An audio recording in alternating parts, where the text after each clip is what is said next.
भिवाड़ी में हुए पटाखा फैक्ट्री विस्फोट की दर्दनाक घटना ने कई परिवारों की दुनिया उजाड़ दी है।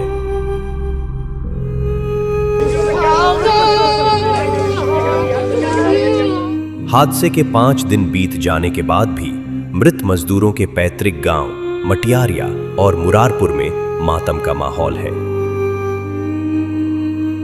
गांव की गलियों में सन्नाटा पसरा है, लेकिन घरों के भीतर से उठती करुण चीत्कार यह बता रही है कि अपनों के बिछड़ने का घाव अभी ताजा है। कहीं मां अपने जवान बेटे की तस्वीर से लिपटकर बिलख रही है, तो कहीं पत्नी अपने सुहाग के अचानक छिन जाने से बेसुध सी पड़ी है। त्रासदी इतनी भयावह है कि फैक्ट्री में आग की भेंट चढ़ गए मजदूरों के मृत शरीर उनके परिवारों के पास अभी तक नहीं पहुंचा है।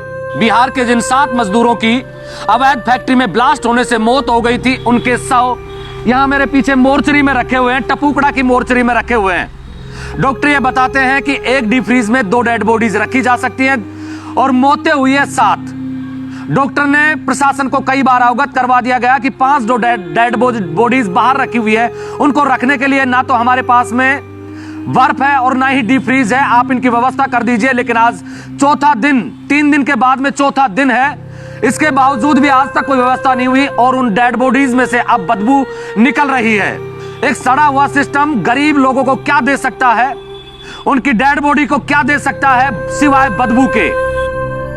ये सिर्फ हादसा नहीं है, ये सिस्टम की नाकामी का पोस्टमार्टम है। ये उन खोखले वादों का सच है जो हर चुनाव में मंच से गूंजते हैं। बिहार के निकम्मे नेताओं ने युवाओं को रोजगार तो दिया नहीं, लेकिन मजबूरी जरूर दी। घर में सम्मान से जीने का अवसर नहीं दिया, परदेश में जलकर मरने की सजा दी। सवाल सिर्फ आग का नहीं है, सवाल उस राजनीति का है जिसने पूरे राज्य को ही पलायन की आग में झोंक दिया है। अगर बिहारी अब भी नहीं संभले, अगर पलायन रोकने के लिए वोट नहीं दिया, अगर शिक्षा, रोजगार और व्यवस्था के नाम पर सवाल नहीं किया, तो दर्द की ये कहानी यूं ही दोहराई जाती रहेगी। जब मुद्दा विकास नहीं, समीकरण होगा, तो गांव खाली होंगे और घरों में सन्नाटा गूंजेगा। समय आ गया है कि वोट भावना पर नहीं, भविष्य पर पड़े।